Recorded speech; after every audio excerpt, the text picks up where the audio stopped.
agradecimento vai para os nossos convidados, pois temos aqui 2 psicólogos e um psiquiatra, nesta 4ª semana de confinamento, neste mega Big Brother, mais do que nunca, esta talk é oportuna, porque todos nós estamos a precisar do apoio, do conforto, de algumas ferramentas para podermos lidar com estas, espero eu, últimas semanas de confinamento.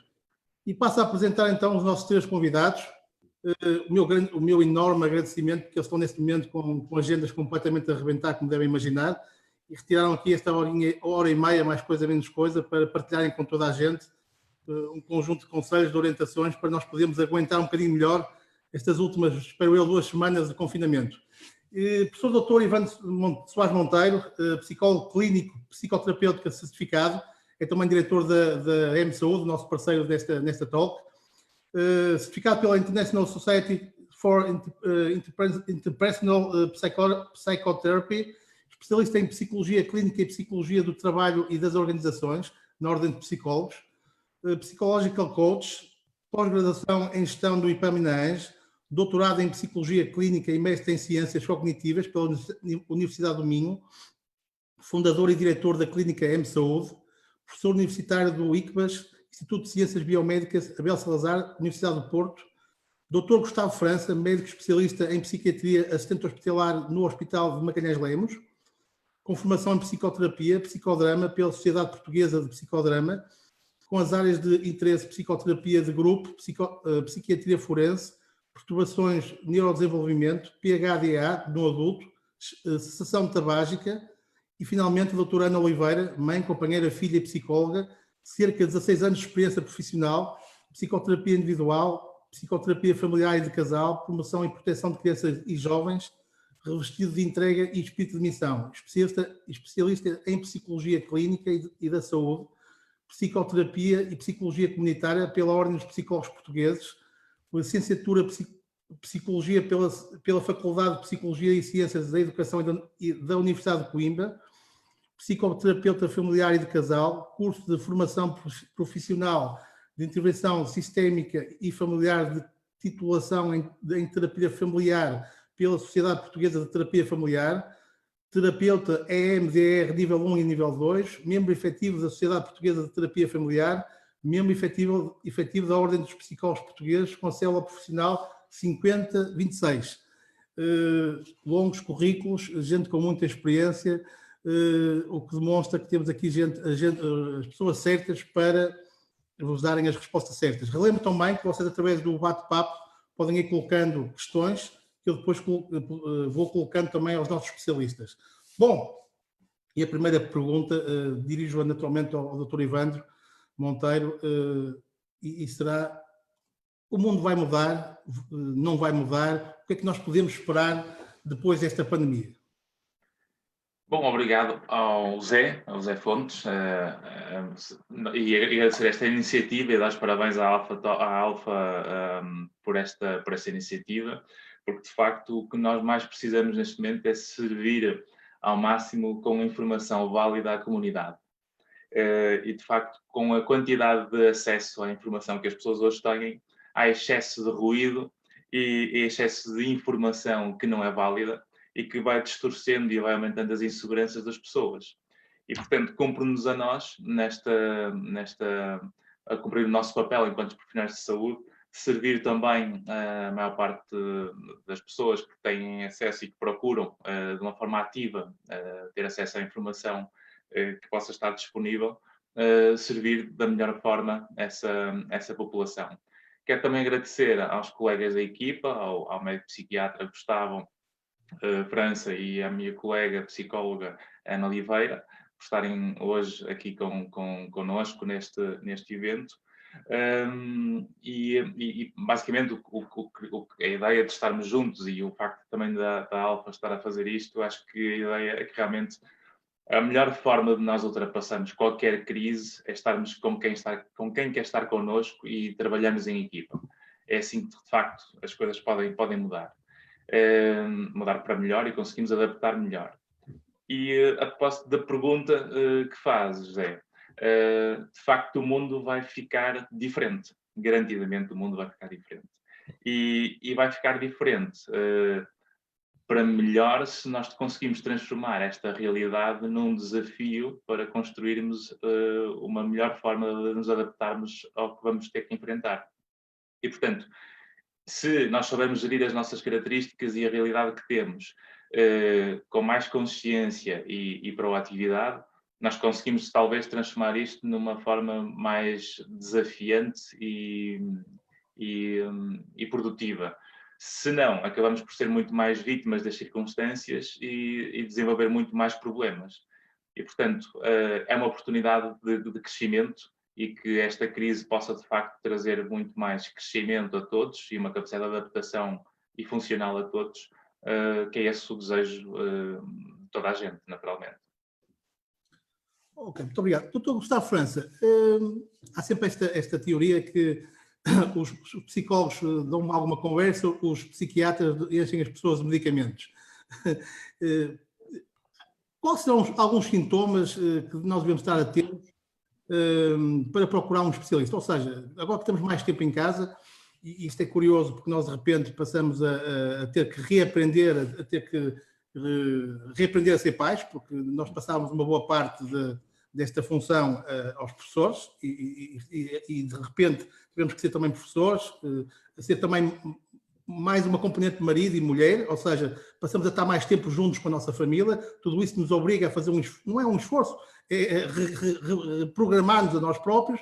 Isto obviamente são mudanças grandes, causam obviamente alguma ansiedade, e isto tem consequências. E eu gostava de saber quais são alguns sinais que eu devo estar atento e quando é que eu devo entender sinais como sinais preocupantes. Ora, muito bom dia. Antes de mais, aproveito por agradecer este convite e esta oportunidade para estar aqui hoje. Ora bem, respondendo à sua pergunta, antes de mais, pronto, a psicologia e a psiquiatria cada vez mais, digamos, são áreas complementares. Ou seja, efetivamente, nós sabemos que em algumas pessoas o melhor tratamento da sua condição clínica envolve não só uma abordagem psicoterapêutica, mas também uma abordagem psicofarmacológica, seja através, por exemplo, de medicação, como por exemplo um antidepressivo, ou outros. Em termos de sintomas, ou seja, numa altura como esta, em que nós temos de facto um grande confinamento e um distanciamento social, existem um conjunto de facto de sintomas que nos podem preocupar e que podem merecer avaliação clínica. Podemos falar, por exemplo, dos sintomas ansiosos, por exemplo, a pessoa que de facto se sente mais inquieta, mais preocupada em relação ao futuro. A ansiedade no ser humano, de facto, é uma experiência muito relacionada com preocupações em relação ao futuro da pessoa, em relação a, de facto, a vivências que a pessoa experimenta com medo e com angústia. Preocupam-nos também sintomas, por exemplo, sintomas depressivos, em que muitas das vezes emergem mais temas relacionados, por exemplo, com vivências de culpa, vivências de falta de prazer nos acontecimentos diários, em realizar as tarefas do dia-a-dia. Ou seja, basicamente sintomas de ansiedade, sintomas depressivos, sintomas de alterações dos ciclos normais de sono, e nós sabemos que numa circunstância excepcional como esta, à partida nós estamos a contar que de facto existam alterações que nem sempre têm de ser patológicas. Daí que às vezes de facto é importante existir uma avaliação clínica, porque nós sabemos, por exemplo, uma pessoa que de repente fica confinada em casa, nós estamos à espera que de facto possam existir sintomas numa linha de ansiedade e sintomas depressivos e mesmo alterações de sono que nem sempre forçosamente têm de ser patológicas. Mas em muitas pessoas nós sabemos que vão desenvolver estes sintomas e que vai ser importante uma abordagem clínica, uma avaliação rigorosa e eventualmente algumas destas pessoas de facto poderão necessitar de uma abordagem quer psicoterapêutica, quer psicofarmacológica, numa perspectiva de melhorar a pessoa, fazer com que esta tenha mais capacidade para conseguir lidar com a situação atual. Nós, em psiquiatria, nós intervimos precisamente quando estes sintomas começam a ser incapacitantes e geradores de sofrimento para a pessoa. Porque nós à partida nós sabemos que numa circunstância catastrófica como esta, embora o termo catastrófico eu não pretenda aqui utilizar para imprimir uma nota de pessimismo, mas, de facto, atendendo que isto é uma situação catastrófica, nesse caso natural, não é? Provocada por um evento natural, numa situação catastrófica como esta, estamos à espera que 99% da população tenha algum grau de sofrimento. Mas a intervenção médica destina-se precisamente ao grupo de pessoas em que este sofrimento seja incapacitante. E é por isso, a propósito disto que o Dr. Gustavo disse, é por isso que depois nós acabamos por conversar e trabalhar muito em sinergia, porque havendo pedidos que nós, por exemplo, na psicologia, consigamos filtrar e perceber que é preciso um acompanhamento mais incisivo da parte médica, porque realmente a pessoa está incapacitante, falamos com o Gustavo ou com os colegas da psiquiatria, precisamente para criar aqui uma sinergia e, acima de tudo, o doente não se sentir sozinho, ou a pessoa não se sentir que está basicamente a não ser compreendida e a ter a sua necessidade respondida. E, portanto, é uma visão realmente muito mais holística e abrangente de trabalho de equipa complementar. Pegando num caso concreto, imaginem que uma pessoa tem um ataque de pânico. O recomendável seria primeiro passar por um psicólogo e, eventualmente, se os sinais se agravarem, depois passar para um psiquiatra? Seria isso? Na perspectiva mais abrangente, é que quer um, quer outro, temos a competência para poder fazer um diagnóstico adequado da situação e depois perceber se a situação está num grau leve, moderado ou grave. E, portanto, a partir do momento que nós conseguimos perceber a gravidade da sintomatologia, vamos conseguir manter a situação, por exemplo, no meu caso, na área da psicologia, ou se eu perceber que não consigo intervir de maneira adequada, que a pessoa não está capaz de funcionar, pelo menos o mínimo indispensável, então encaminho para a psiquiatria e depois trabalhamos em conjunto. Ok.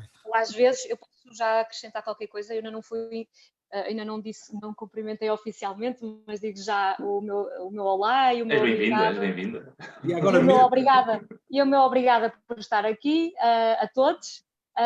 E aproveitando já esta deixa, até se me dizer uma coisa, que é nesta questão que nós nos aliamos, e nós somos todos psis, e portanto aliamos-nos muito bem, os psicólogos e os psiquiatras, e aliamos bem, porque muitas das vezes aquilo que nós precisamos de fazer é, até para o psicólogo poder intervir de uma maneira mais profunda, precisa logo da intervenção do psiquiatra para controlar a sintomatologia. Às vezes a sintomatologia é de tal ordem expressiva que precisa de ser controlada ou estabilizada para que os psicólogos a seguir possam fazer aquele mergulho que conduz, se calhar, um bocadinho mais à origem e a soluções mais duradouras. Portanto, eu acho que nós fazemos uma equipa excelente, não é por estar aqui o Gustavo a ouvir-nos, mas acho que fazemos uma equipa excelente nesta questão de parceria, de sinergia.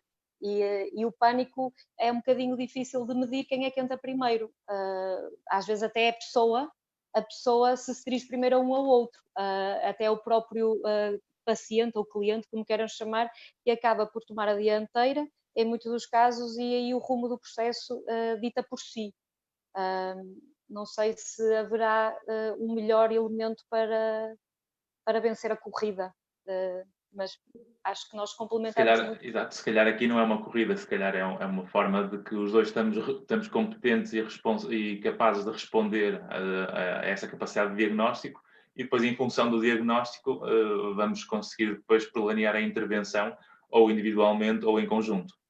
Ok. Doutora Ana Oliveira, aqui falando mais da relação dentro de casa, nós estamos muito tempo fechados em casa, temos que estar, temos crianças em casa, temos que lidar uns com os outros, e a pergunta é, como é que algumas sugestões para podermos lidar com as crianças, com o aumento de stress das crianças, que é natural, porque estão confinados, e temos que lembrar-nos que muitas pessoas têm casas pequenas, com pouco espaço para as crianças correrem, muitas crianças estão em idades que precisam de queimar energia, muitas crianças estão habituadas a fazer desporto e de repente não conseguem fazer, os pais têm que trabalhar a partir de casa, têm que conjugar isso tudo, ao mesmo tempo têm que conjugar isto com a relação que têm com a sua mulher, quer dizer, a sua mulher e a mulher com o seu marido.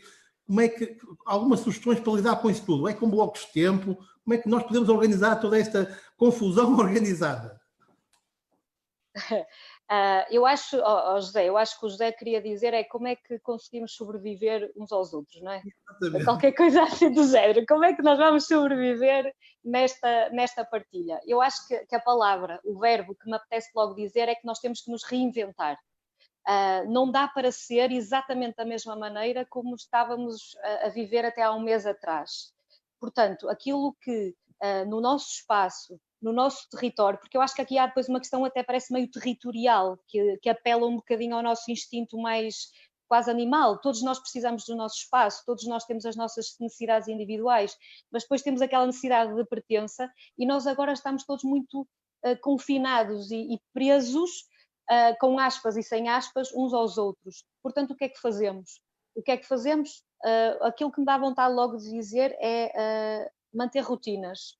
Acima de tudo, e pensando em quem é que está connosco, quer seja o indivíduo sozinho a viver numa casa, quer seja o casal sozinho a viver na casa, quer seja o casal com filhos, as rotinas, manter uma estrutura funcional que dê um sentido, que dê um foco, que nos faça trazer normalidade para que esta questão que parece tão diferente, para não dizer aquela palavra anormal, mas já disse, não é? Mas, no fundo, aquilo que eu digo é criar aqui uma reinvenção, uma reapropriação que permita ao ser humano viver, sobreviver e até aproveitar esta nova condição, estrutura. E depois, os papéis têm que continuar a existir.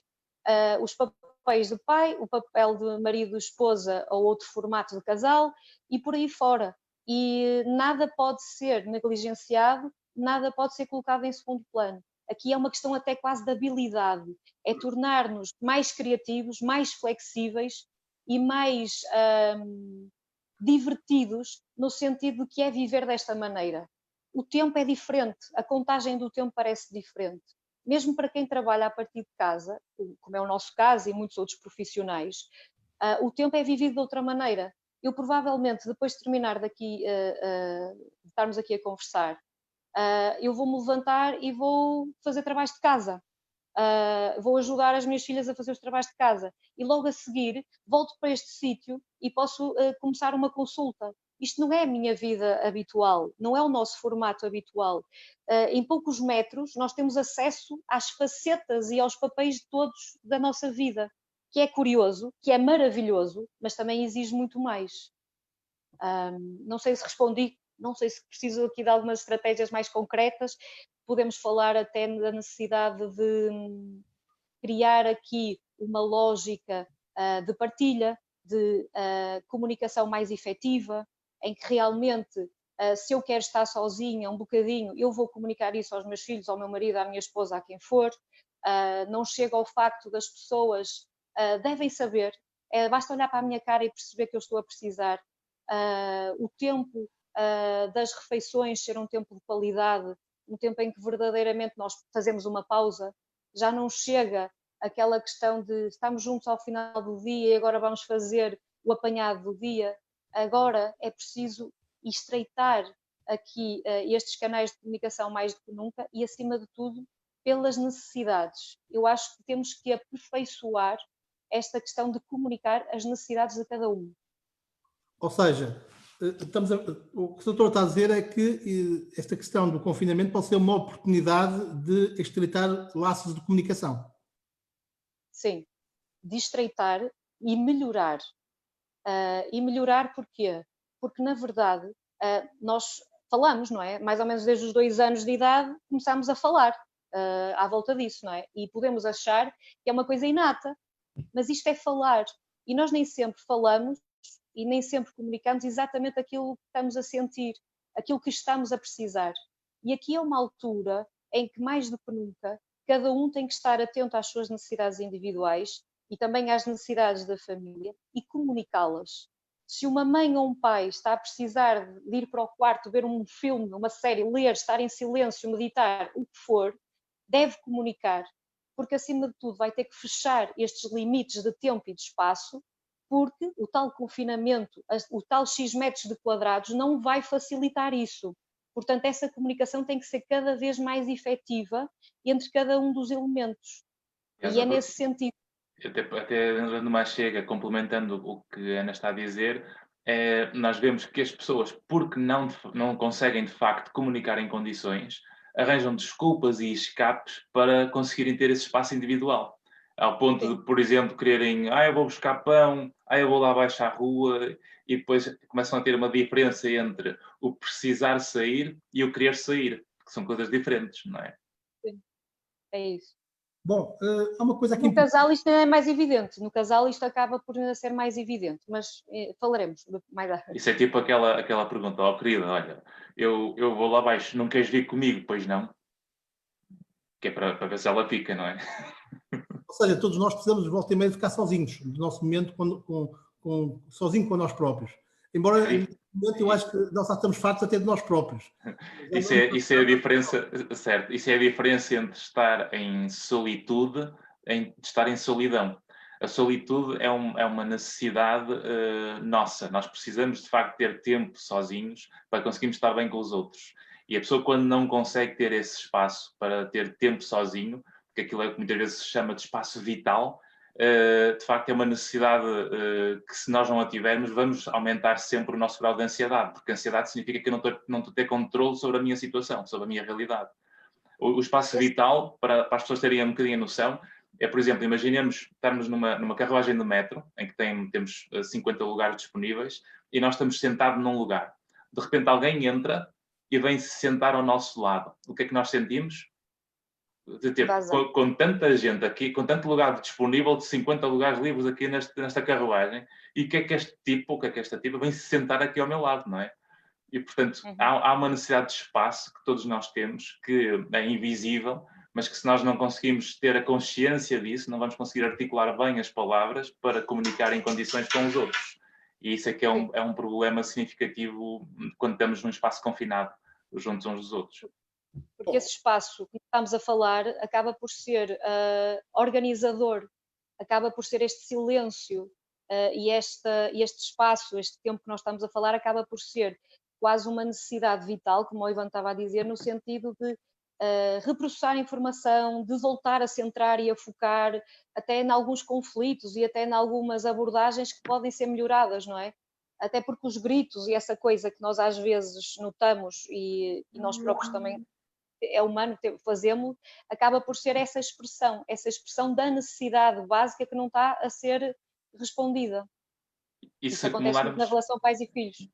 E se acumular muito tempo essa ausência de espaço e a ausência de controlo sobre os contextos e o mundo em que estamos, aumentamos o risco depois de desenvolver sintomas clínicos que depois agravam e aparece depois a psicopatologia. E aí depois as pessoas enfrentam e procuram o Gustavo. Ok, uma das coisas que nós, pelo menos a nível da KW, promovemos e regularmente é o facto de ter uma agenda e, sobretudo, nesta fase de confinamento, todos os dias nós comunicamos com os nossos consultores e todos os dias falamos, é necessário que vocês tenham uma agenda e que definam blocos de tempo para cumprir rotinas. Até que ponto é que isto é importante, enquanto esta visão de psicólogos e psiquiatras, para a saúde mental e, naturalmente, também para atingir resultados? E até sugeri ao Gustavo, por causa da biologia, da questão biológica, dos ritmos. É uma pergunta bastante interessante, porque, de facto, cada vez mais tem existido um grande apelo para as pessoas, apesar de estarem no confinamento, conseguirem estruturar o seu tempo, conseguirem estruturar, na medida do possível, as suas rotinas e as suas tarefas. Isso é interessante porque, desde sempre, para o ser humano é fundamental a estruturação do seu próprio dia. Não só em termos biológicos, pelo facto de o ser humano funcionar naquilo que se chama de um ritmo circadiano, ou seja, de facto, o nosso funcionamento biológico está muito relacionado quer com a própria luz, por exemplo, do dia, os ritmos que existem no próprio planeta Terra, mas também depois há aqui um aspecto que é fundamental. Em termos de saúde mental, é absolutamente prioritário que o ser humano consiga estruturar as suas atividades ao longo do dia. E o que acontece muitas das vezes em situações clínicas já psicopatológicas é, de facto, uma alteração da vivência do próprio tempo. Por exemplo, numa pessoa com um quadro de depressão, é frequente que a vivência do tempo seja completamente alterada, ou seja, o tempo torna-se mais lento, a pessoa parece que passa pelos acontecimentos de uma forma menos ausente, portanto, menos presente nos próprios acontecimentos, mas de facto cria-se uma situação em que a pessoa de facto não consegue inscrever de uma forma útil e funcional as suas atividades no tempo. Ou então mesmo, por exemplo, nós pensarmos em quadros também psicopatológicos, como quadros maníacos, por exemplo, quadros de intoxicação de substância, em que a pessoa parece que está a vivenciar o tempo numa perspectiva oposta, que é o tempo muito rápido, o tempo demasiado acelerado, em que a pessoa, de facto, são tantas coisas que surgem, o pensamento é tão rápido e tão desorganizado, mas muito desorganizado, que a pessoa não consegue, de facto, fazer as atividades principais. Estes dois exemplos, claro que obviamente são exemplos na psicopatologia, mas são exemplos extremos de como, de facto, em situações psíquicas alteradas, o ser humano pode vivenciar o tempo, de facto, de formas muito diversas. Uma coisa é o tempo objetivo que nós temos, não é? O tempo objetivo que é medido pelos relógios, o tempo cronológico. Outra forma é o nosso tempo vivido, ou seja, a forma como o ser humano vive o tempo. Por isso é que, de facto, às vezes, uma hora, não é? Como dizia um poeta português, uma hora às vezes são apenas uns simples minutos, ou uma hora, de facto, podem ser vários dias.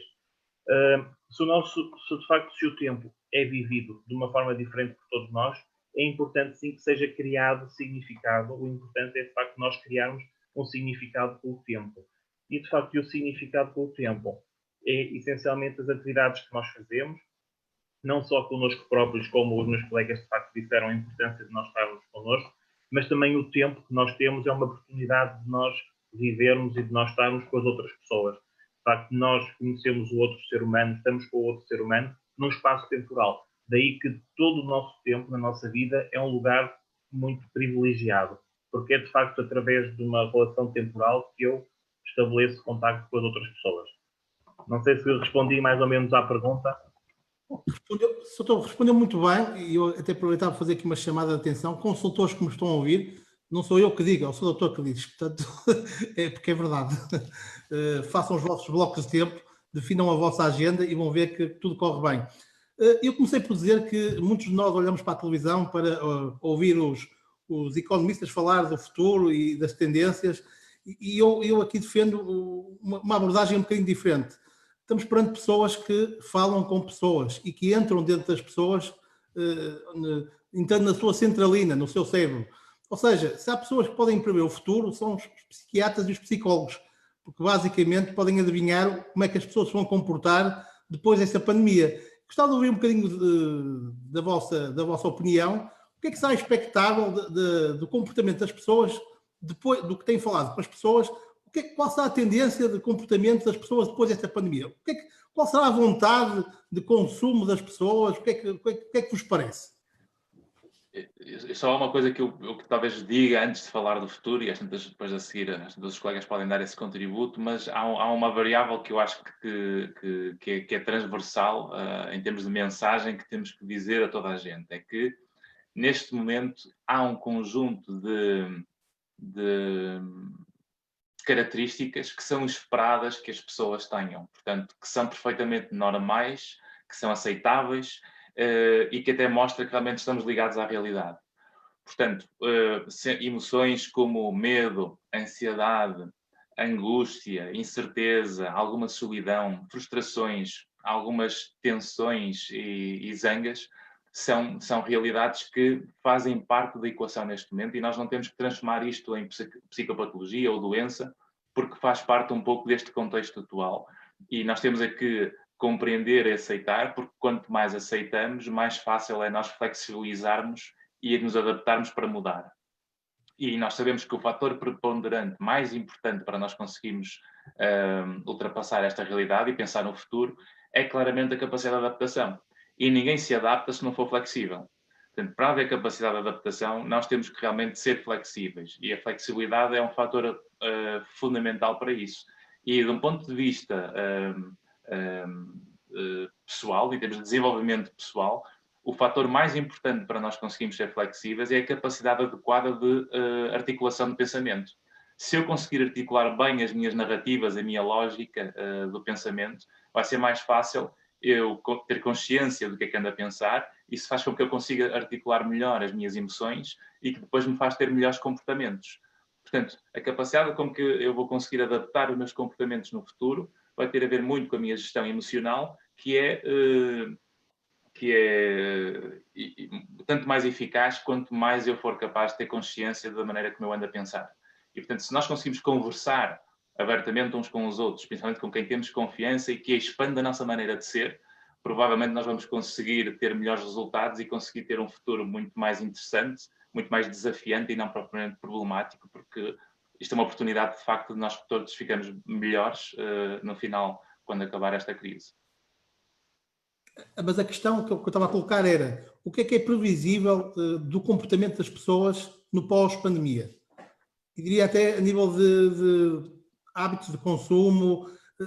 Teremos há muita gente que compara esta pandemia a uma guerra, ou seja, haverá aqui uma euforia das pessoas que querem consumir, de ir a restaurantes, quererem fazer coisas, porque estiveram confinados. O que é que vos parece? Enquanto psicólogos e psiquiatras que lidam com pessoas, que falam com pessoas.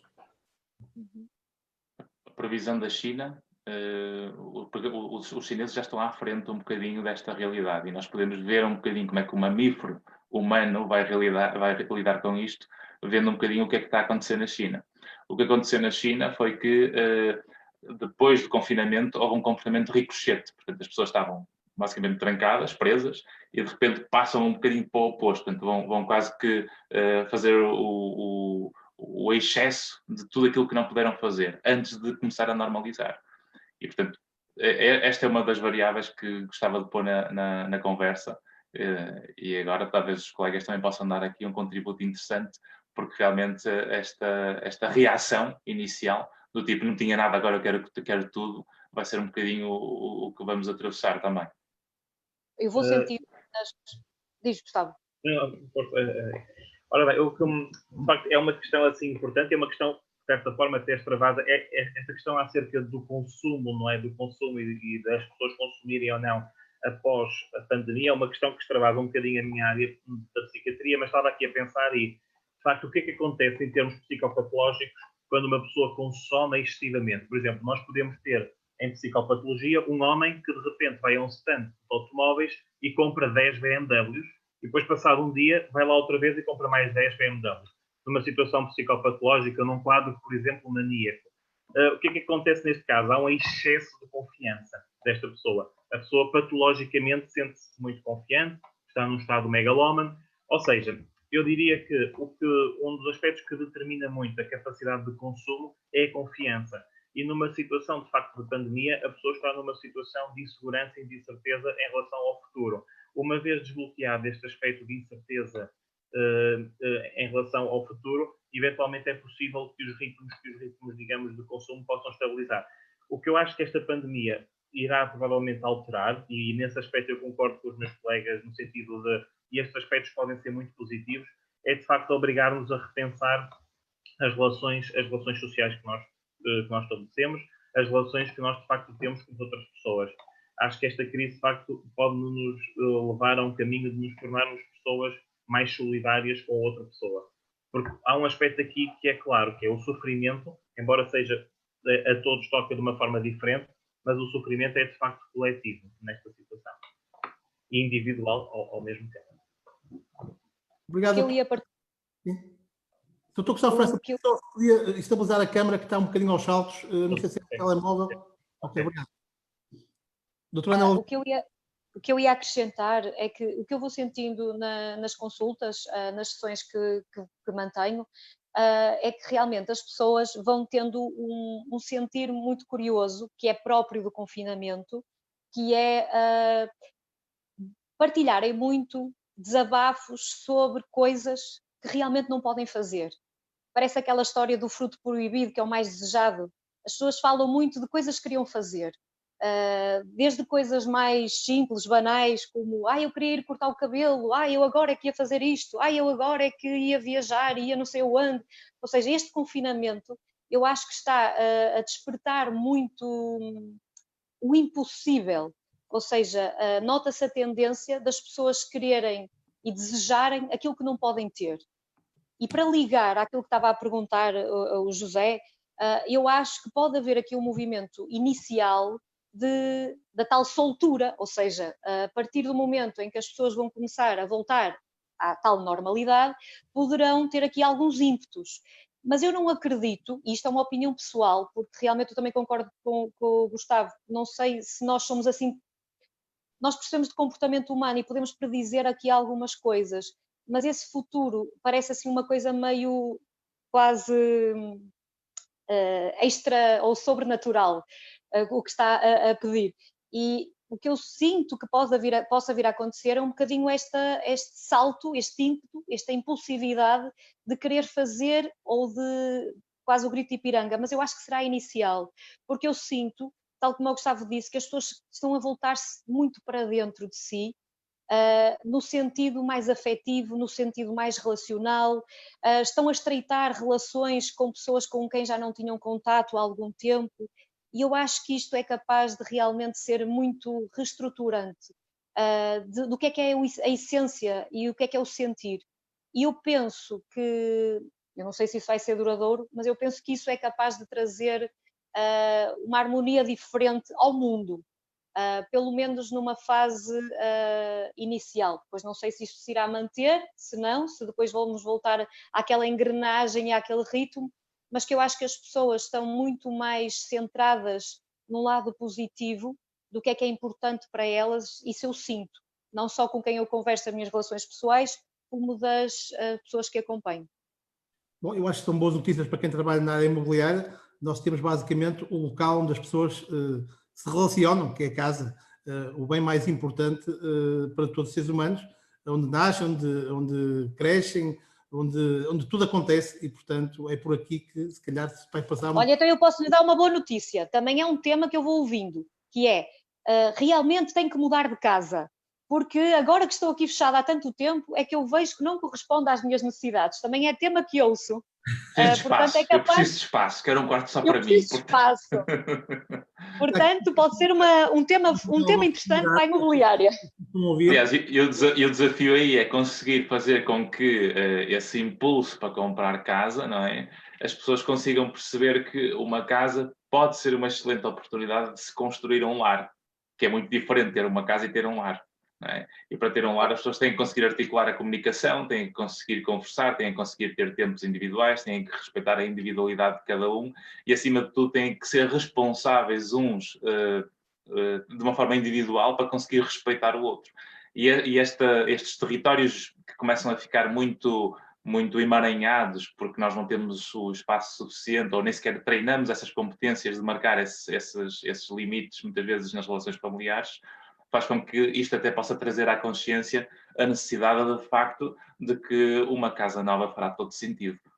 Se calhar a casa que temos não chega ao tamanho, porque nós precisamos daquele espaço para nós, do espaço para... Somos territoriais, como disseram aí muito bem, e é uma situação que eu reparo já desde o início que trabalho nesta área, que os consultores são territoriais, têm o seu espaço e gostam de ter o seu espaço, marcam o seu espaço com fotografias, com materiais, e portanto isto é natural, as pessoas gostam de ter o seu espaço e de marcá-lo e de defendê-lo, porque precisam do seu espaço, de se identificar com o seu espaço.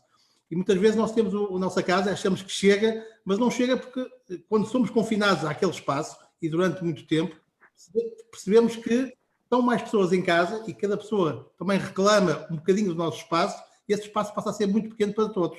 E, portanto, é a altura de repensar que o espaço que nós temos não chega para todos e temos que criar um espaço um bocadinho maior que seja confortável para todos. E, portanto, novas oportunidades, ou seja, boas notícias. E aí dá-nos duas opções. Eu posso ter uma atitude em que eu reclamo das circunstâncias que me estão a acontecer e de não haver espaço e das pessoas me estarem a chatear e não estamos a conseguir ter harmonia. Ou então, e essa é uma grande diferença, aliás, e enquanto psicólogo clínico, um dos nossos papéis na área da saúde mental é, acima de tudo, responsabilizar a pessoa por aquilo que ela é capaz de fazer na sua vida. E quando nós começamos a achar que a vida é o que nos acontece, em vez de começarmos a perceber que a vida é o que é que fazemos com o que nos acontece, que são coisas muito diferentes, eu quando tenho esta segunda articulação na minha narrativa de pensamento, quando eu começo a pensar que a vida é muito mais aquilo que eu faço com o que me acontece, eu vou ter muito mais um sentido de responsabilidade sobre a minha mão e muito menos desculpas para eu conseguir, às tantas, justificar alguma incapacidade de reação. E, portanto, aliás, nós desenvolvemos muito mais ansiedade e muito mais medos e muito mais vitimização se eu fico à mercê das circunstâncias, porque eu não tenho controle nenhum sobre as situações. Quanto mais eu consigo assumir a responsabilidade daquilo que me compete dentro do meu território de ação, daquilo que eu posso fazer por mim, mais nós conseguimos ter uma atitude proativa, empreendedora e competente para conseguir adaptar e flexibilizar em relação à problemática que temos em mãos.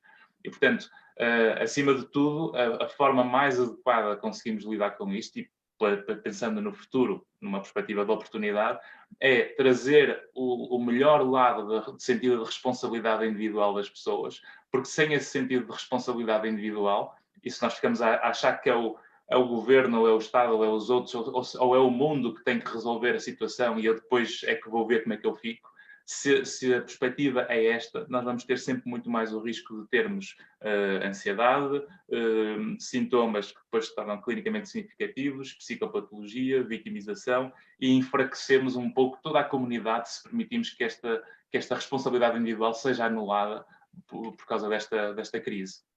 Portanto, e agora encadeando um pouco naquilo que disseste, que querias, pensando um pouco no futuro, o pós-pandemia vai depender muito da forma como nós interpretamos esta realidade. Se nós conseguimos, face à realidade, perceber o que é que podemos fazer com o que temos e depois usarmos a realidade que temos para construir esse caminho, se calhar vamos ter todos muito mais desafios e oportunidades de crescimento para criarmos uma vida diferente e esperando que seja melhor, do que às tantas nós não agirmos sobre essa realidade e ficamos numa expectativa e à mercê de que é que vai ser o mundo, achando que vão ser os outros ou vai ser os contextos ou as circunstâncias à nossa volta que vão trazer as soluções. E, portanto, quanto mais eu espero pelas soluções, mais vou entrar em sofrimento e me vou arrastar numa perspectiva de vitimização. Ou seja, como aquela velha questão. É como aquela velha questão em que às vezes nas conversas que temos, clínicas e não clínicas, de haver muito ruído acerca de eu não estou bem, eu quero mudar, mas depois estas mudanças, eu quero mudar sem mudar nada. E, portanto, isto também não resulta. Porque se eu quero mudar, eu tenho que ter esse papel ativo. E tem que ser a mudança que eu quero ver, não é? Quem é que disse isto? Eu quero ser a mudança no mundo. Quem é que foi? Foi alguém muito interessante? Foi Gandhi? Foi... Pois é, são vários os que disseram isso. O que eu me lembro é que o presidente americano que dizia: não perguntes o que é que o país pode fazer por ti, mas o que é que tu podes fazer pelo país. Tu podes fazer para isto. Pronto, é a mesma lógica, estamos alinhados. E no fundo é isso, um bocado na questão do futuro e o que é que vamos fazer de que forma é que vamos aproveitar esta pandemia, de que forma é que vamos aproveitar este confinamento, eu acho que é isto. É nós pensarmos que mudança é que queremos ver, pensamos que mudança é que nós queremos ser, e agir ativamente nesse sentido. Eu tenho prescrito, entre aspas, não é porque eu não prescrevo nada, o Gustavo é que prescreve coisas objetivas, mas eu tenho prescrito alguns desafios mais filosóficos, assim se pode dizer, que é as pessoas, no fundo, para este período em que estão em confinamento, escolherem um propósito, escolherem uma intenção. Desculpe interromper. Escolherem uma intenção. Diga. Estava a dizer que foi Gandhi, que aquela citação que fez foi Gandhi. Foi, não foi? Eu achava que sim. Eu também achava que era o Gandhi, eu apostava no Gandhi. E, no fundo, é nós sermos nós atribuirmos um significado a este tempo, criarmos um propósito, uma intenção, para sentirmos outra vez que estamos a ser ativos e que estamos a criar mudança e a cultivá-la para depois, quando formos para o mundo real lá fora, se calhar estamos mais próximos daquilo que queremos ser. E aí sim é uma mudança ativa. Não é mudar sem mudar nada.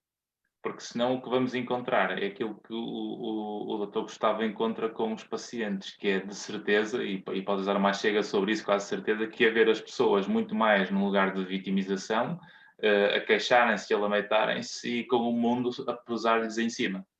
Sim, eu concordo absolutamente com aquilo que de facto foi dito.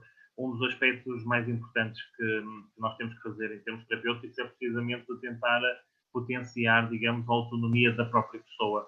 Muitas das vezes, de facto, o ser humano coloca-se numa certa situação de passividade, quase como se nós deixássemos de ser o ator principal das nossas vidas. E, de facto, é muito importante nós lembrarmos que nós somos o protagonista dos nossos acontecimentos. e os meus colegas de psicologia, de certeza que de facto concordam, que o sofrimento não é tanto, digamos, uma relação direta com os acontecimentos, mas com uma perspectiva como nós vemos esses acontecimentos. Ou seja, eu, por exemplo, posso ter um acidente de carro, por exemplo, estamos a falar de um acidente de carro ligeiro, mas, por exemplo, se eu vir esse acontecimento da seguinte forma: bem, o meu carro, afinal, eu até nem gostava tanto daquele, já andava para mudar há muito tempo, vou aproveitar esta oportunidade para comprar um outro carro.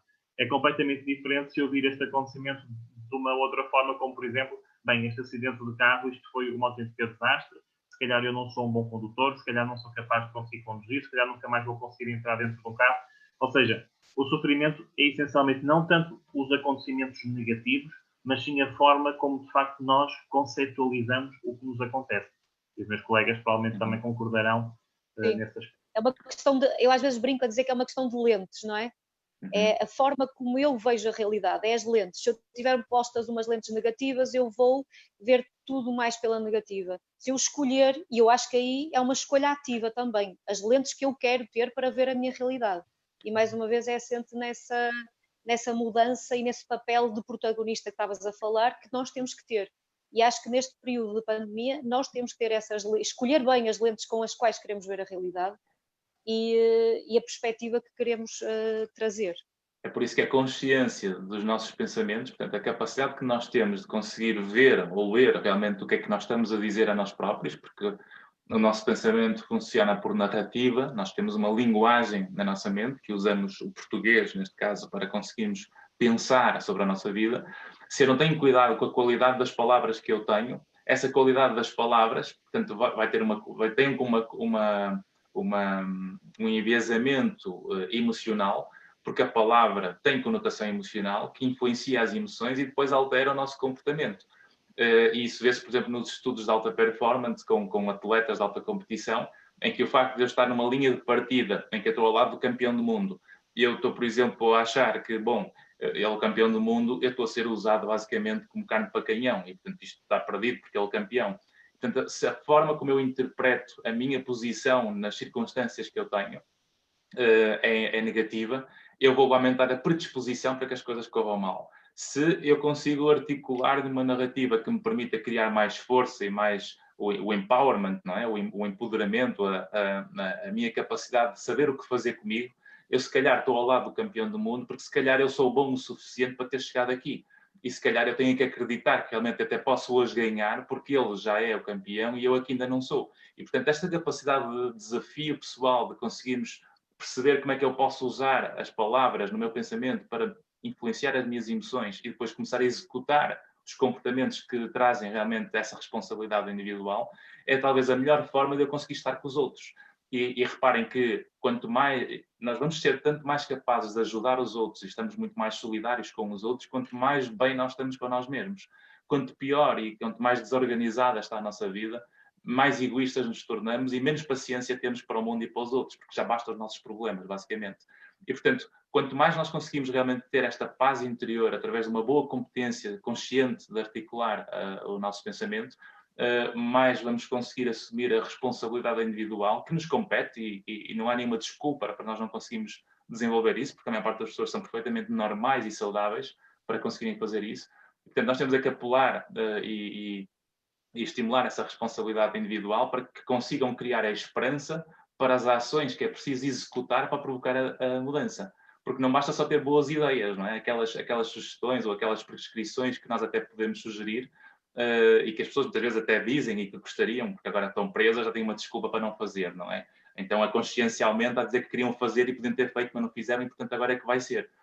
E se começamos a funcionar nesta lógica de que eu vou começar a fazer amanhã ou depois ou quando acabar o confinamento, há tanta coisa que nós ouvimos hoje em dia, as pessoas dizerem em casa que vão começar a fazer, que se calhar às tantas já podemos estar a fazê-lo neste momento dentro de casa. Só que aquela característica de adiar, tipicamente portuguesa. Sim, exato, de não executar. Depois faço. Olha, de uma forma muito simples, é como os instintos mais básicos. Eu se tenho fome, tenho que comer. Eu se tenho sede, eu tenho que beber. E quem é a pessoa mais certa para perceber quem é que tem sede? Sou eu ou é a própria pessoa? Se calhar às tantas, olha, eu acho que vou tentar tão cedo. Não, é a própria pessoa que tem que saber ler isso nela própria e tem que simplesmente se levantar e ir buscar o copo de água e beber. Do que estar a reclamar que lhe falta água, que ninguém lhe chega a água, que falta ir buscar água à cozinha, porque ninguém me ajuda, estou-se aqui sentada e tal. Ou seja, quanto mais realmente proativa e empreendedora e mais responsável por si própria e com muito menos desculpas, mais nós vamos conseguir desenvolver a capacidade de flexibilizar e adaptar para o futuro. Aliás, de um ponto de vista clínico, a pena, não é? A pena, de um ponto de vista do conceito social, moral, de pena, a pena não é uma boa emoção para se ter, porque a pena permite a cedência e a manutenção de muita coisa. E, portanto, eu tenho que apelar em um sentido de responsabilidade em que a pessoa tem que saber o que fazer com o que está a acontecer. E é acima de tudo isso. A compreensão empática não é pena. A compreensão e a empatia não é desculpas. É uma forma de nós conseguirmos ganhar a consciência da situação em que estamos e conseguimos construir, às tantas, os comportamentos, passo a passo, baby steps, não é? Para conseguirmos ir mudando e ganhando capacidade de superação sobre as experiências, porque só superando objetivos e comportamentos é que nós vamos conseguir aumentar a força de vontade, e se a força de vontade só aparece porque nós estamos a superar, é que nós vamos criar a motivação para continuar a fazer as coisas. Portanto, se eu ponho objetivos que são maiores do que aquilo que eu consigo dar a mim próprio e acaba por frustrar os meus próprios objetivos, eu vou estar a querer criar motivação assente em emoções negativas. E reparem, isto é incompatível, quer dizer, como é que eu posso ficar motivado se eu não estou a conseguir concretizar as coisas? Portanto, estas dinâmicas de compreensão pessoal, e todos nós temos características diferentes e limites diferentes, e esse é o maior erro que nós vemos nas pessoas, é porem-se em comparação com outros que já estão mais à frente ou outros que estão mais atrás, e portanto, se eu me comparo com os que estão mais atrás de mim, eu vou ser sempre muito melhor do que eles e vou ser sempre, às tantas, o melhor da minha rua. Se eu me comparo com os que estão à frente de mim, eu vou ser talvez o pior do meu mundo. E, portanto, estas comparações diretas e lineares são claramente erros de interpretação da realidade e que nós só vamos conseguir, às tantas, ter uma visão mais séria, mais honesta e mais bem articulada quando eu consigo comparar com a minha própria versão do que eu era ontem. E se eu conseguir aperfeiçoar a minha própria forma de ser, isso é o que me vai tornar muito mais competente para eu conseguir assumir a responsabilidade para pegar em mim tal como eu estou neste momento e conseguir construir às tantas o futuro que eu acho que deveria ter, executando os passos e os processos para chegar lá. Não querendo dar um passo maior que as pernas, como se diz, não é? Mudando agora um bocadinho o alinhamento e falando um bocadinho de liderar pessoas à distância e motivar pessoas à distância e tentar compreender pessoas à distância, há algumas indicações que possam dar para poder liderar pessoas à distância, uma vez que uma coisa está pessoalmente e comunicar com pessoas pessoalmente há um conjunto de sinais que nós podemos ir compreendendo e vocês, enquanto analistas, enquanto psicólogos e psiquiatras, sabem o que é que eu estou a falar. Outra coisa é comandar, entre aspas, pessoas à distância, e no meu caso eu tenho cerca de 100 e poucos consultores com quem trabalho todos os dias. Algum tipo de ferramentas que vocês possam partilhar com líderes que possam ajudar a motivar, a orientar pessoas a nível de trabalho nesta altura de confinamento, no sentido de eles orientar para este novo período que vai ser de reativar o seu próprio negócio? Eu, se calhar, a primeira coisa que eu pedi era o Gustavo, para, em termos de teletrabalho, eu dizia, olha, primeiro vamos falar com o médico para perceber quais são os ritmos que vocês deviam ter de preocupação em casa antes de começarmos a falar de trabalho a sério. Portanto, questões de sono, de alimentação, portanto, às tantas, Gustavo, por favor, peço que mais chega aqui, para depois nós falarmos das questões comportamentais. Sim, sim.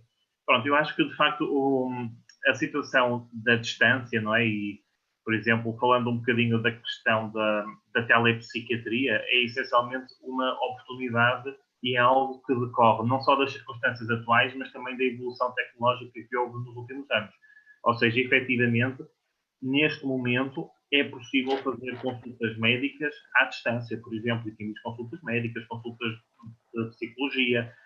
No caso específico, por exemplo, a consultadoria pode ser feita, de facto, através dos meios digitais. Agora, obviamente que existem algumas alterações e alguns aspectos que também devem ser vistos. Por exemplo, no caso da própria consulta de psiquiatria, ainda antes desta pandemia, já se realizava em vários locais consultas, digamos, de telepsiquiatria. tem até algumas vantagens. Por exemplo, no caso de algumas pessoas que de outra forma não conseguiriam aceder às consultas, por exemplo, pessoas que vivem mais isoladas ou então que não têm disponibilidade ou capacidade para se dirigir a uma consulta num espaço físico, a telepsiquiatria também pode responder a essas necessidades. Respondendo à pergunta mais concreta, em termos de liderança, o que é que se pode fazer, acho que há aqui um aspecto muito importante, que é, de facto, quando é à distância, nós temos que ser mais sensíveis ainda a alguns aspectos de comunicação não verbal. E nesse aspecto, eu acho que, apesar de tudo, uma videochamada acrescenta muito mais informação do que uma chamada, por exemplo, sem o vídeo, porque pelo menos nós conseguimos ver a expressão facial da própria pessoa. É muito importante ter ideia que o conteúdo da comunicação nunca é desprovido do seu componente emocional. Ou seja, há algumas, por exemplo, afirmações que eu posso fazer a algumas pessoas que eu só as posso se tiver uma relação emocional com elas. Ou seja, há um determinado conteúdo de informação que eu posso dar a um ser humano, mas eu só posso dar esse conteúdo se tiver uma relação emocional que o sustente. Por isso é que há algumas coisas que nós dizemos que só podemos dizer à nossa mulher, ou, por exemplo, ou algumas coisas que uma pessoa só pode dizer a um filho, porque, de facto, esse conteúdo é sustentado pelo vínculo emocional que existe entre essas pessoas. Numa relação de liderança, efetivamente, acho que cabe ao líder avaliar sempre o estado emocional dos seus trabalhadores e, de facto, perceber, de acordo com esse estado emocional, se é possível ou não transmitir e vincular um determinado tipo de mensagem. Isto faz, obviamente, isto às vezes pode-se fazer mais facilmente no contexto de uma relação em vivo e efetivamente muda quando se passa para uma arena digital, mas eu acho que a principal preocupação é, apesar da relação ser através de um meio digital, preocupar-nos sempre, neste caso, respondendo àquela questão do líder, o líder preocupar-se sempre com as questões emocionais e pessoais dos seus trabalhadores. Ok. A questão agora aqui importante, que é a questão das notícias. Todos nós somos bombardeados por notícias. A maior parte delas já sabemos que não são propriamente boas notícias. Pelo menos é isso que vende. Zé, só antes de falar das notícias, e a propósito da pergunta que tu fizeste por causa da liderança, e tanto tu numa liderança também de uma empresa e com um conjunto de pessoas que também precisam de informação ligada a estas questões da liderança, e tendo numa empresa cuja filosofia também é muito empreendedora, à semelhança muito que é a filosofia americana também, há algumas diretrizes que a ciência e a ordem dos psicólogos também já nos dá para nós conseguirmos recomendar em termos do regime de teletrabalho. Ainda não sei se a Ana quer acrescentar aqui alguma coisa, mas eu poderia quase que enumerar aqui algumas, mas se calhar... Eu se acrescentasse um pormenor, eu pensando numa liderança à distância, eu apostava na relação. Porque a equipa não está junta fisicamente, mas a relação tem que se tentar manter coesa. Porquê? Porque isto vai passar, isto vai ter um fim. E as relações, nós não queremos que as relações se percam. Portanto, eu acho que um líder à distância deve investir na relação, na coesão da equipa, através da comunicação, através de momentos exclusivos com a equipa toda, momentos exclusivos até com cada um dos colaboradores. Se calhar eu diria que é preciso sentir cada pessoa, como é que cada um está a viver aquele momento, do que é que precisa, em termos de como é que está a organizar o seu trabalho, que dificuldades é que está a sentir, que coisas é que estão a correr bem, criar algum grupo da equipa e partilharem até coisas divertidas entre si. Portanto, eu acho que se esta distância, se puder ser encurtada pelos laços das relações, mesmo que sendo profissionais, eu acho que é um ponto muito forte a desenvolver e a investir nessa questão até da coesão. É a vontade que me dava de acrescentar à questão da liderança à distância, era isto. É um líder que consegue estar presente, que consegue estar próximo, que ouve, que sente e que, no fundo, também faz ali aquela ligação toda. Portanto, o líder é aquele... Uma interdependência.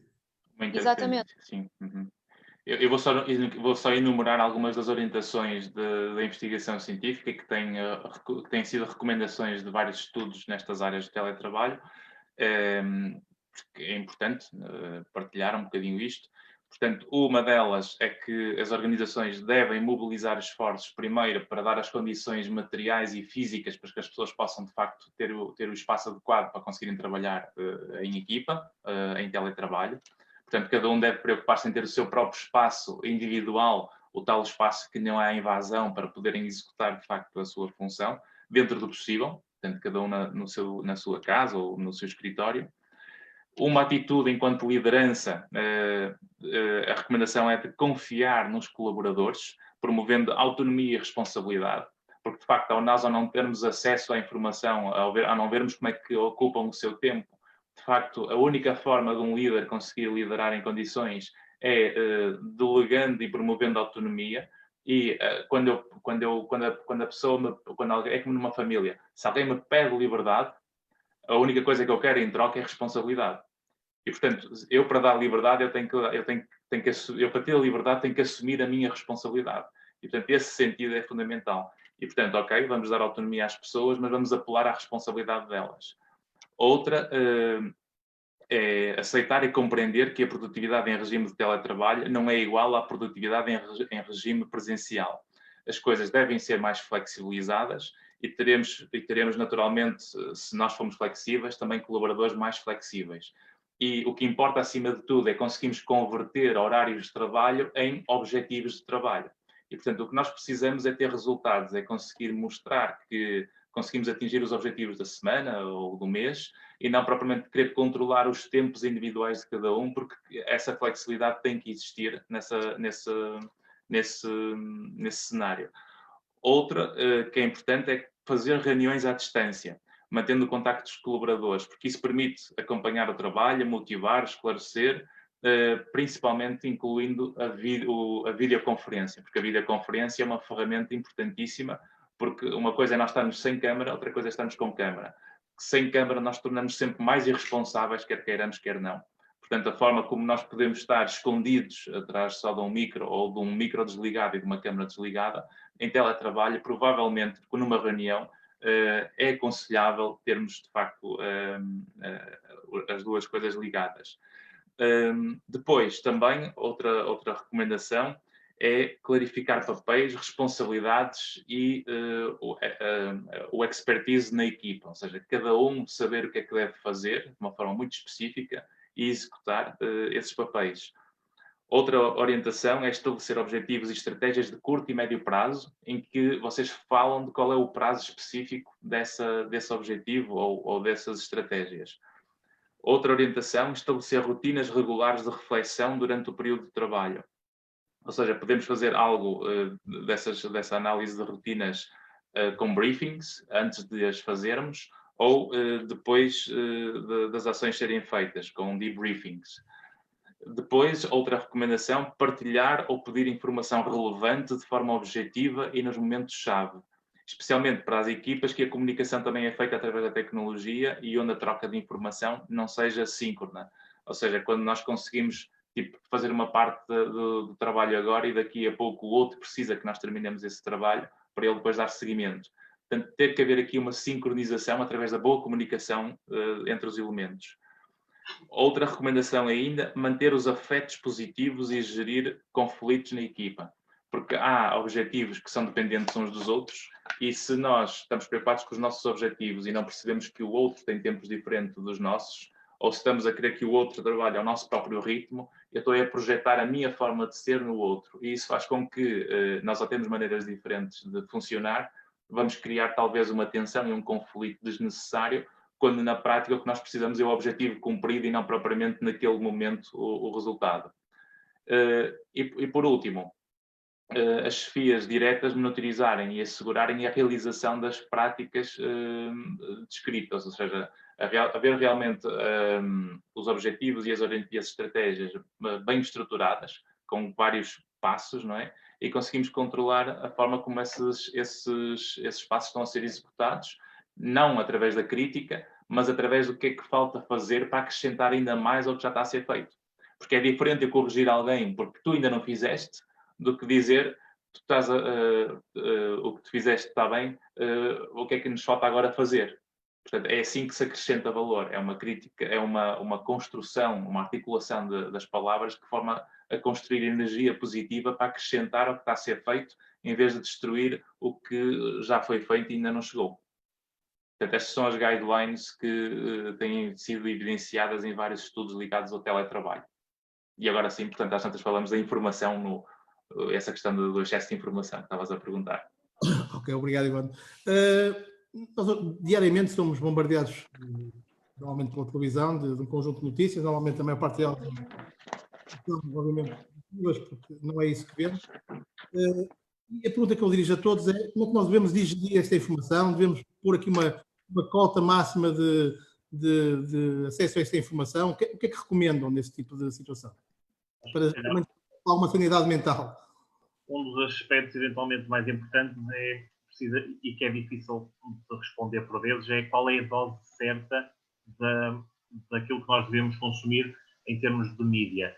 Porque é mesmo uma questão de dose. Porque, de facto, é importante, por um lado é importante nós termos acesso à informação, ou seja, aos aspectos mais concretos que nós precisamos de facto nos conhecer em termos políticos e económicos. Por outro lado, se o consumo dos mídias for excessivo, pode ser de facto uma fonte de sofrimento também, porque os mídias não veiculam portanto, não veiculam apenas aspectos de informação, mas também, e este exemplo, e de facto, e nós hoje em dia temos tido, facilmente se observa que os telejornais e os programas centram-se de facto nesta questão pandémica e deixam outros aspectos de facto que deixam de ser, portanto, devidamente explorados.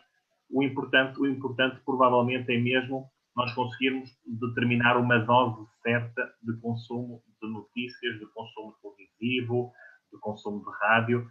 Agora, essa dose certa também vai depender sempre de pessoa para pessoa e há alguns grupos que podem ser particularmente vulneráveis a este consumo excessivo de informação, pensando, por exemplo, no caso das crianças mais novas.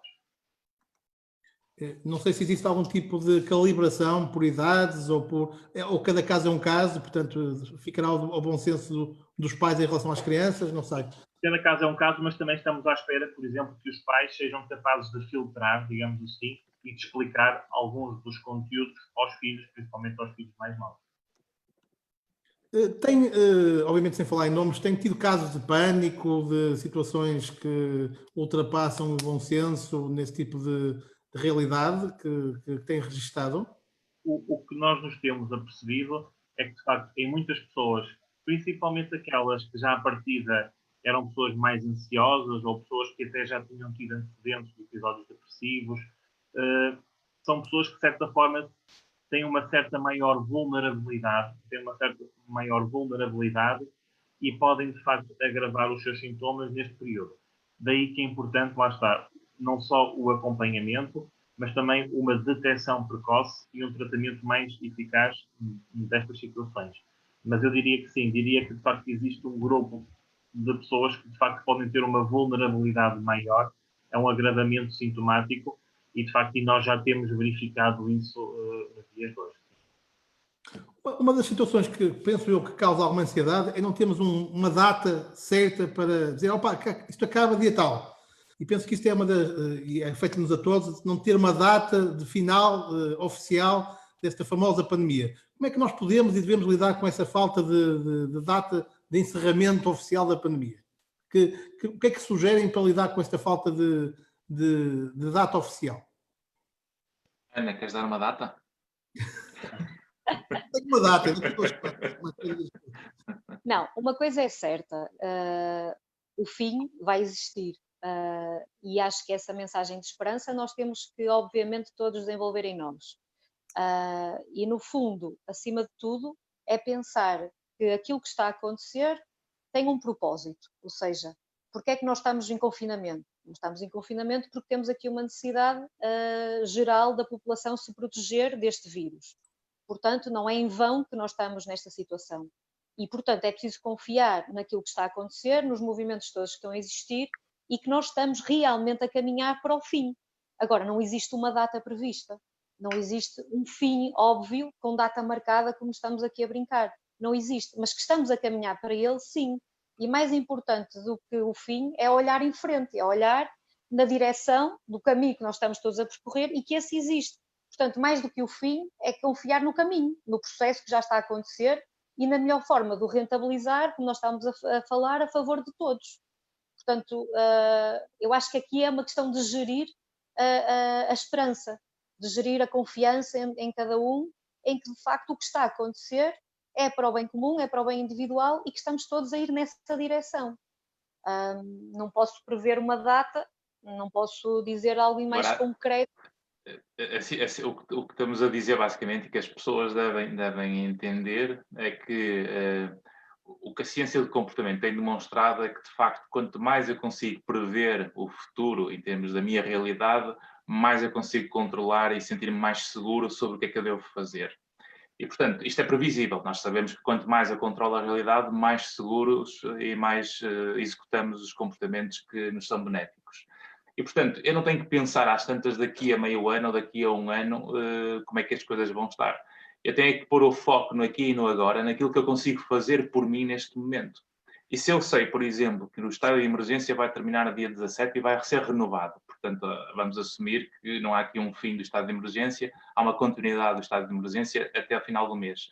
Eu tenho, talvez agora, estes 15 dias que me faltam, para poder criar comportamentos e executar ações que têm a ver com aquilo que eu posso fazer durante estes 15 dias. E se calhar eu for criando um hábito de me preocupar com o aqui e com o agora, eu consigo viver melhor o meu presente. E se eu conseguir controlar e viver melhor o meu presente, geralmente isso põe-me mais seguro para lidar com o próximo presente que vem depois.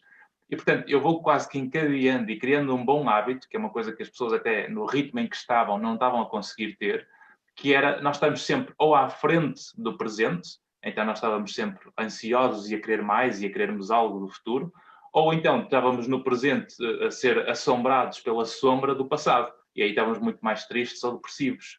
E, portanto, talvez esta seja uma forma e um dos benefícios que, enfrentando e aceitando que a realidade é esta que temos, se calhar pôr o foco no aqui e no agora e controlar mais aquilo que nós podemos fazer com o que temos neste momento e, às tantas, investir naquilo que está ao nosso alcance, que não é necessariamente irmos controlar o frigorífico, que não é necessariamente ficarmos a controlar o comando do sofá.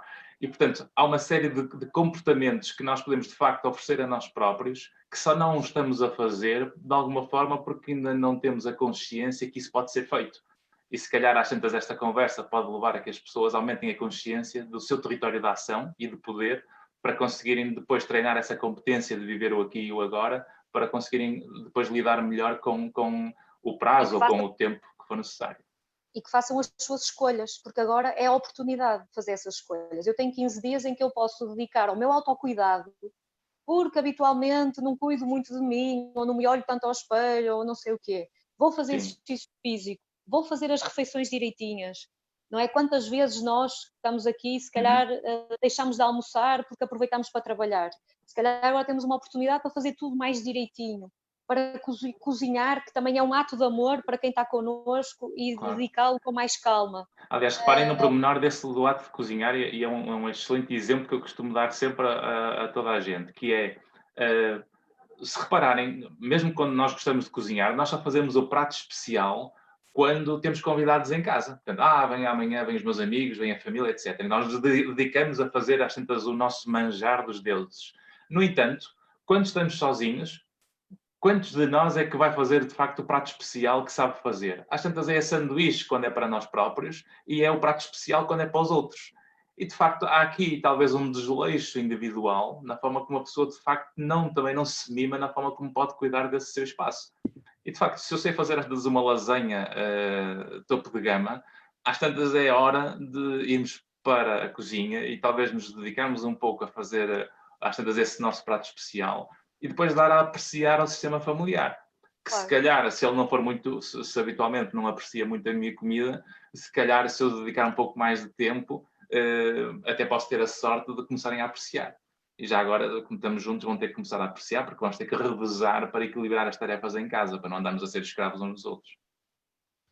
Esta visão que, de facto, os meus colegas deram agora é importante, até porque, falando mesmo dessa questão colocada da data, não é, de não haver um dia do fim, saiu uma revisão na Lancet há cerca de um mês, em que, de facto, uma revisão sistemática da evidência existente acerca dos efeitos psicológicos da quarentena mostrou precisamente que os efeitos psicológicos negativos até mantêm-se mesmo depois da própria quarentena, ou seja, mesmo depois das pessoas poderem sair à rua.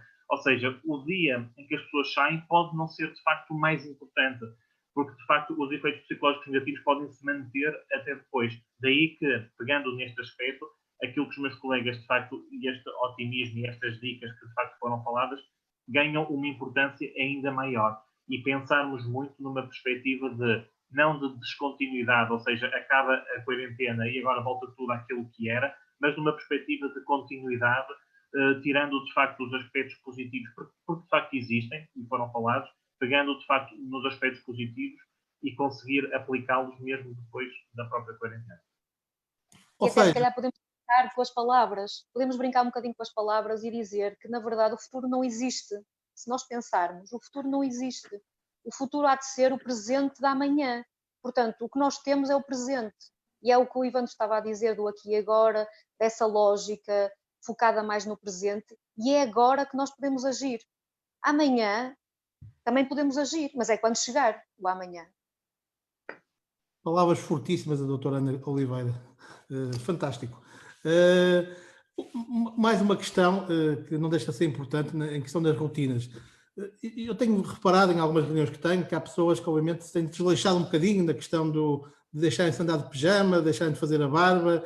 Até que ponto isso demonstra alguma, não quer dizer desleixo, mas alguma tendência para, algum sinal não quer dizer depressão, mas alguma desencanto com a situação, algum desconforto com a realidade. Na vossa opinião, enquanto especialistas, qual é a vossa visão em relação a isto? É sinal para estar preocupado? É sinal para intervir? Eu faço só uma pergunta. Eu só fazia uma pergunta e deixava a pergunta no ar até para encadear, que é, nós nos preocupamos com essa imagem para mostrar aos outros ou tem a ver com o autocuidado e gostarmos de nós?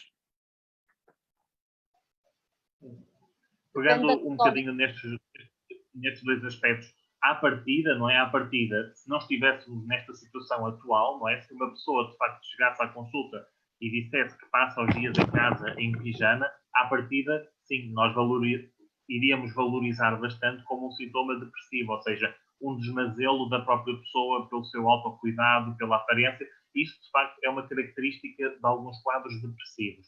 Agora, neste contexto, temos, de facto, que analisar as coisas numa outra ótica.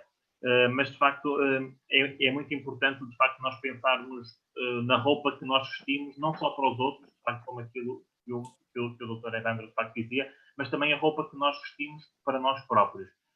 E pensarmos também nas questões de, não é só a roupa, o próprio pijama, que nos traz conforto. Mas, de facto, o pijama pode ser um meio da pessoa estar mais confortável em casa, mas também devemos tentar procurar o conforto noutros aspectos que não só no próprio pijama. Tem sido recomendado, efetivamente, que a pessoa, mesmo estando em casa, mantenha algumas rotinas saudáveis. E, nesse aspecto, eu consigo compreender as pessoas que defendem a importância da pessoa acordar, tirar o pijama, tomar banho, vestir-se, embora nós também consigamos compreender que algumas pessoas associam muito o estar em casa ao estar à vontade, ao estar vestidos da forma como quiserem, fato de treino, pijama. Não sei, gostaria também de ouvir as vossas opiniões. Não é por aí. Nas reuniões de equipa, o que é recomendado também não se levantem nas videoconferências, porque realmente é melhor não se levantarem porque podem ter a calça de pijama em baixo. Não, mas aquilo que estamos a dizer, acho que estamos todos de acordo, e toca outra vez na necessidade de uma rotina saudável e estruturante. Se eu me levantar, e depois aí eu não interfiro, se quer tomar banho de manhã, se quer tomar banho à noite, por mim está tudo certo. Mas no fundo criar aqui uma rotina e uma dinâmica que dê um tal sentido, ou seja, eu posso estar em casa, pronto, ok, eu é que sou a única mulher aqui, dos meus colegas, mas posso me maquiar, eu posso, mesmo não saindo de casa, dedicar na tal lógica do autocuidado e de me vestir e tudo mais, para me sentir bem comigo. E se então vou ter uma tal videoconferência como a que estamos a ter agora, se calhar ainda pode ativar em mim um sentido de autoestima, de dizer, ok, vou-me pôr no meu melhor. E eu acho posto disso, Ana, do que estás a dizer, as pessoas que não se esqueçam de que quando fazem esse autocuidado, a capacidade e a força de vontade para executar comportamentos que têm a ver com objetivos futuros aumenta. Portanto, nós sabemos disso. Estão interligados, sim, sim. Não, e eu até ia dar uma dica, que é, se eu tenho um colaborador que está em pijama e tudo mais, eu posso ir pela lógica, se ele está só confortável, isso é ou se está a acontecer alguma coisa com ele, em que ele deixou de investir nele próprio, porque está a sentir algum tipo de desconforto. Eu acho que é preciso medir isso e ver qual é essa motivação que está por trás. Por si só, terá um caráter transitório, acho eu, ok? E pode ser coisa de um dia. Mas nós, por norma, acabamos por sugerir isto, que a pessoa não deixe de orientar e de ter um foco virado para si. E até podem brincar em família e inventar dias temáticos, jantar temáticos. Hoje vamos mascarar-nos todos, os pais e os filhos. E eu faço pizza. Eu à noite de pizza, de vez em quando fazemos a pizza desde a farinha, com água e sal, e portanto amassamos. E tu és qual? Oh, Ivandro, e tu és quem? Tu pões o teu chapéu, Bela Napoli? Sim, ponho um chapéu, ponho assim um avental, não é? E falo italiano. A brincar. E fazes assim, e fazes É verdade. Nós estamos a brincar. A verdade é que nós, de facto, temos um outfit, não é, social para várias circunstâncias. Roupa de casamento, roupa para estar... E não existe, de facto, nenhum outfit para quarentena, digamos assim. É uma situação mesmo nova, não é? Porque se nós formos às lojas, arranjamos roupa para várias situações sociais, mas para quarentena, de facto... Pois, secção quarentena não há, realmente. Não, e Gustavo, o que estás a dizer é estes códigos sociais que estão implícitos em todos nós, não é? São códigos, nós parece que sabemos como. Se vamos para uma reunião, não é? Pomos não sei o quê. E realmente é isso, ok, para estar em casa, o que é razoável? E depois há o problema que realmente as pessoas não têm o hábito de se cuidar em casa. E no dia que um elemento da família decide cuidar-se, o que é que faz o sistema que não está habituado? Porquê? Onde é que vais? O que é que estás a fazer? E, portanto, quando alguém começa a fazer isto, é melhor que não faça, porque está a destruir a única forma de começar a criar energia positiva. Mas o sistema também pode responder a dizer uau! Exatamente. Portanto, eu também vou fazer, já que estás tão gira, eu também vou agora vestir-me para ficar agora às tantas a dançar contigo aqui em casa, não é? Filha, vai para o quarto. Caríssimos convidados, eu diria que passava aqui a manhã toda a falar com vocês, que está uma delícia, mas temos horários para cumprir, porque temos também muita gente para continuar a trabalhar e vocês também.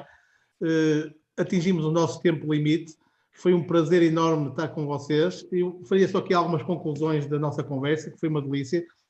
Portanto, uma coisa importante e que nós usamos também muito, que é definam a vossa única coisa, é importantíssimo nessa fase, para terem um objetivo. Aqui a questão de não termos uma data para isto acabar não é propriamente importante. Importante é definir um plano, focarem-se nesse plano, definirem rotinas diárias, fechar essas rotinas em blocos de tempo para terem uma organização e um calendário e cumprirem esse calendário. Ajustarem esse calendário também à questão da vossa vida familiar, ou seja, perceberem como é que a vossa vida funciona e dividirem aqui o trabalho com a vida familiar para que tudo isto funcione. Tentem defender ao máximo esses blocos de tempo, gerindo aqui a vida profissional com a vida familiar.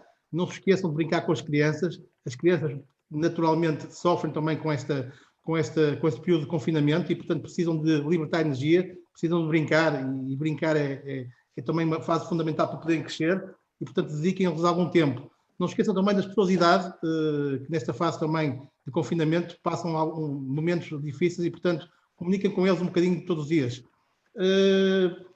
Lembrem-se que nós temos aqui uma frase bold, que é ser, fazer, ter. Primeiro mudem o mindset, comecem a fazer coisas. Hoje é um dia especial, estamos no dia 15. Eu diria que faltam 15 dias para fazermos o restart oficial, espero eu, de voltar à vida real, como dizem agora os mais novos, ao mundo real, ao mundo do toque, pelo menos com alguns cuidados. E, portanto, temos 15 dias, para quem não começou ainda, ainda vai a tempo de começar a preparar do toque do mercado real e, portanto, ser, fazer, ter, e podemos sempre optar por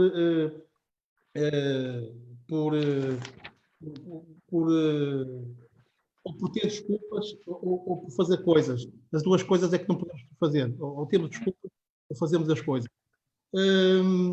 Lembrem-se que há sinais que a nossa cabeça vai dando e esses sinais, quando aparecem, convém falar com especialistas. E eles hoje em dia estão à distância de um clique. Aqui o nosso parceiro M Saúde funciona muito bem à distância de um clique. Os contactos estão online. Tem especialistas para poder-vos apoiar e nós temos um protocolo com eles, com preços obviamente diferenciados. Lembrem-se também que o lead gen é fundamental para vocês poderem construir a vossa base de dados e manter ativa. O futuro será daqueles que tiverem as melhores bases de dados e os contactos mais quentinhos. Lembrem-se também que os nossos convidados falaram que previsivelmente, após esta pandemia, haverá aqui o efeito ricochete, se não me estou enganado, ou seja, haverá aqui uma tendência para as pessoas realizarem sonhos, depois do período de confinamento, há esta vontade enorme de realizar sonhos, porque as pessoas estiveram fechadas, estiveram limitadas no consumo e, portanto, pretendem, obviamente, concretizar sonhos e, portanto, quem tiver produto, quem tiver coisas para vender, obviamente, e a preço de mercado, poderá aqui fazer bons negócios, aproveitem, trabalhem agora para depois ter produto para poder vender e sejam felizes. Este tipo de talk serve para isto mesmo, para vos ajudar a todos e está aberto a toda a comunidade. Vai estar disponível em gravação, disponível online. Professor Dr. Ivandro Monteiro, Dr. Gustavo França, Dr. Ana Oliveira, muitíssimo obrigado pelo vosso tempo. Foi um prazer enorme ter-vos aqui online. Bom trabalho e um grande obrigado pelo vosso trabalho, que fala-se muito em médicos e esquecemos aqueles que nos tratam da nossa centralina, que é fundamental nesta altura em que estamos confinados em casa. Muito obrigado pelo vosso trabalho, que é precioso. Obrigado a todos. Estão nesta linha da frente também e ajudamos muito. Obrigado pelo convite, sim. Nós é que obrigado a todos.